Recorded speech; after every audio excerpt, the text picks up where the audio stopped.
ఆడవాళ్ళు ఉన్న చేతికి గాజులు ఇలా ఇలా చూపించినా ఇక లోపలికి రాడు పరశురాముడు. అందుకని కొంతమంది క్షత్రియులు గాజులు వేసుకుని ఆయన వస్తుంటే చేతులు బయటికి పెట్టి చప్పుడు చేశారు. ఆడవాళ్ళు ఉన్నారని వెళ్ళిపోయాడు.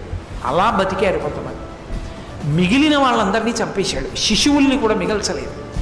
21 మాటలు భూమండలం అంతా తిరిగి క్షత్రియులన్న వాళ్ళని విడిచిపెట్టకుండా సంహరించి ఈ నెత్తురంతా తీసుకెళ్ళి కురుక్షేత్రంలో 5 హ్రదములు తవ్వాడు. 5 చెరువులు తవ్వి 5 చెరువులు ఈ క్షత్రియుల యొక్క నెత్తుటితో నింపాడు.